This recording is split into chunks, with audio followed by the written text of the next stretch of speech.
Segundo bloque aquí en Para Toda Mujer y es momento de presentar a nuestra querida odontóloga Doris Jordá. En esta oportunidad ella nos explica, nos habla acerca de las aftas. El tema de hoy es aftas.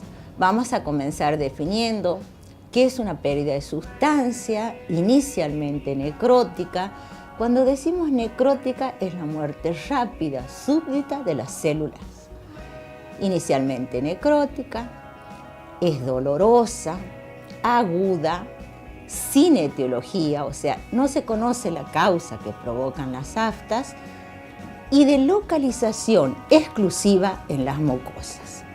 Cuando decimos localización exclusiva en las mucosas, ¿dónde se localiza en la mucosa oral? Vamos a encontrar aftas en mucosa del labio inferior, del labio superior, borde de lengua, carrillos. Es por eso que hay un aforismo que dice: las aftas respetan la mucosa masticatoria. ¿Cuál es la mucosa masticatoria? Correspondería a encía, adherida, encía marginal y paladar. Bueno, en las aftas hay una etapa que se llama premonitoria. En esta, el paciente manifiesta dolor, quemazón, ardor, concurre al consultorio y nosotros a la clínica observamos un eritema, es decir, una zona roja. Y a las horas comienza la etapa ulcerativa, también puede ser erosiva si se trata de aftas menores. Bueno, vamos a hacer una clasificación de las aftas y estas se clasifican en aftas menores o leves para los norteamericanos, así la denominan, mayores o severas y las herpetiformes. También otra clasificación serían las aftoides y las aftoides. Estas son distintas a las aftas verdaderas, pero están dentro de la clasificación. Comencemos con las aftas verdaderas. Estas se clasifican en leves o menores. Vamos a describirlas a las menores o leves. Decimos que son de tamaño redondo u oval, son pequeñas entre 2 y 4 milímetros. La lesión elemental se llama erosión. ¿Qué quiere decir la lesión elemental, erosión? Quiere decir que solamente la pérdida del tejido es a nivel del epitelio. Estas aparecen en la boca, son muy dolorosas, pero se desaparecen, se resuelven aproximadamente entre los 7 y 10 días. Es decir, se resuelven solitas. Bueno, sí, por el dolor podemos dar analgésicos, anestésicos tópicos, comidas frías como gelatina, helado, yogur. En el segundo caso están las aftas severas o mayores. Bueno, cuando se presentan estas aftas, ya se trata de un enfermo de aftas. Entonces empezamos a estudiar el medio interno del paciente. En primer lugar, si el paciente no está anémico, pedimos un hemograma para valorar no solamente la cantidad de hierro, sino también la cantidad de glóbulos rojos, calidad y cantidad de los mismos. Si vemos que estos están alterados, tenemos que trabajar en conjunto con el hematólogo, el clínico. También tenemos que tener en cuenta pacientes con problemas, con intolerancia a la glucosa, a la lactosa, y tenemos que tener en cuenta también aquellos pacientes que son inmunodeprimidos, como los pacientes de HIV, pacientes con trastornos tiroideos, sobre todo hipotiroideos. Es decir, hay un conjunto de problemas que pueden traducirse, pueden dar lugar a las aftas. Nosotros tenemos que tener en cuenta que este paciente presenta dolor, está muy estresado, el paciente no puede comer, se exacerba el dolor a la masticación y cuando habla. Vamos a describir estas aftas severas. Miden más de 5 milímetros, estas son úlceras y cuando se resuelven dejan cicatriz porque han tocado hasta el tejido conectivo. Entonces, en este caso, al paciente hay que tratarlo, convocarlo a nuevas sesiones, de modo que vamos viendo la evolución, si estas lesiones aparecen en el mismo lugar, cuántos días duran aproximadamente, se resuelven entre los 15 días y más. También tenemos que tener en cuenta si no hay adenopatía, fiebre, síntomas generales. Por último diremos las aftas herpetiformes. Se denominan herpetiformes porque remedan a las lesiones provocadas por el herpes, pero siguen siendo erosiones. El diagnóstico diferencial vamos a hacerlo con un herpes simple, donde la lesión elemental aquí sería la vesícula. Un conjunto de vesículas se agrupan formando un ramillete y de ahí viene el nombre de herpes.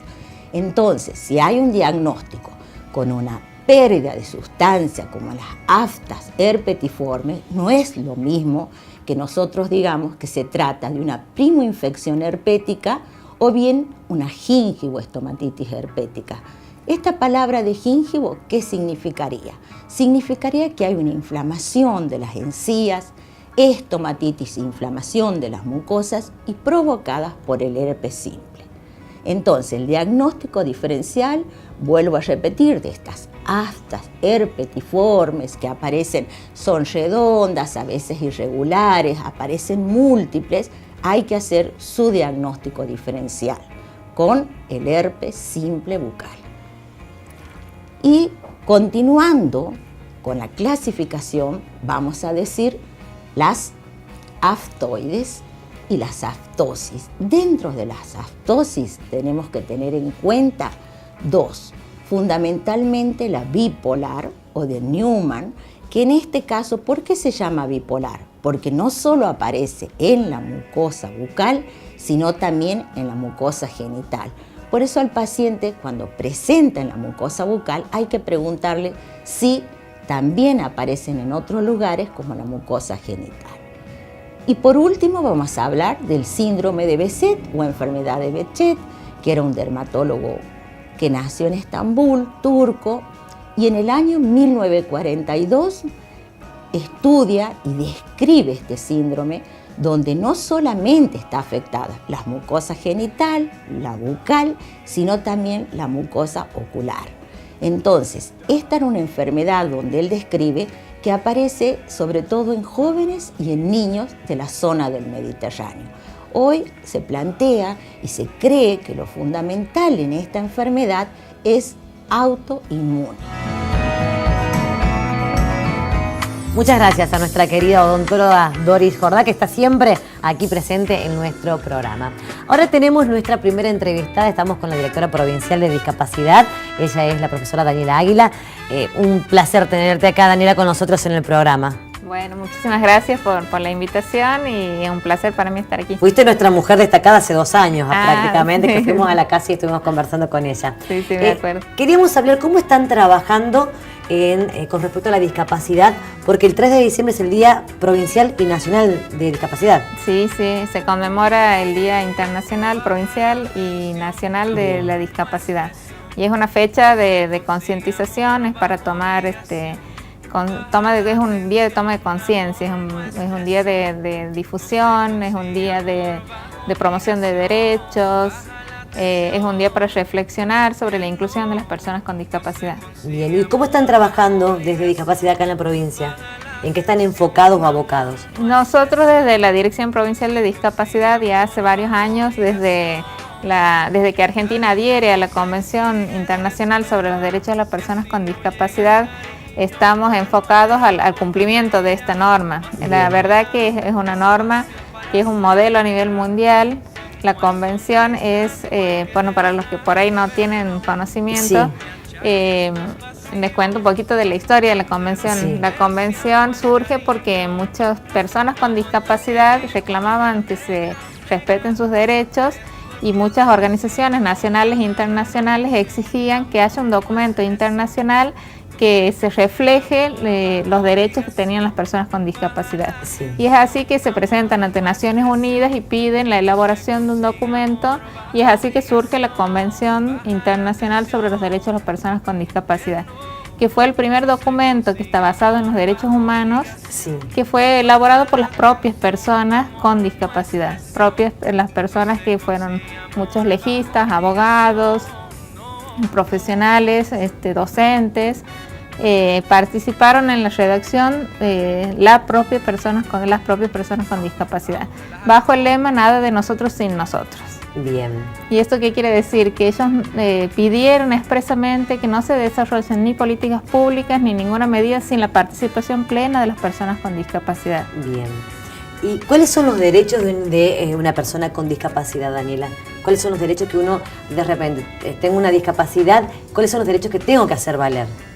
La verdad es que los derechos de las personas con discapacidad son los mismos, exactamente los mismos que tenemos todas las personas. Sí.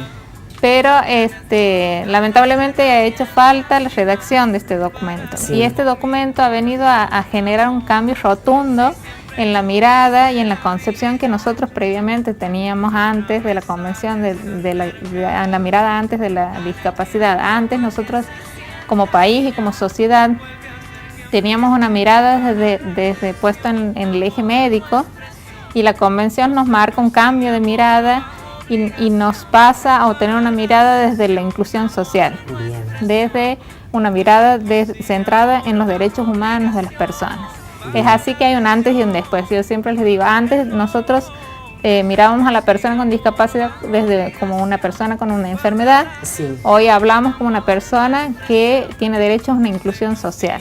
Bien. Antes nosotros hablábamos de una persona sujeta de caridad y de asistencialismo. Hoy hablamos como un sujeto de derecho. Bien. El cambio de paradigma es totalmente distinto. Antes hablábamos de que un niño con discapacidad debía ser integrado en una escuela. Hoy hablamos de que debe haber un sistema de inclusión educativa, una escuela inclusiva. Una escuela inclusiva nos referimos que hay una escuela para todos. Hablamos de esto en el próximo bloque, ¿te parece? Sí. Vamos a ¿cómo hablar no? de lo que significan las escuelas inclusivas en el próximo bloque. Momento de pausa aquí en Para Toda Mujer. No llega el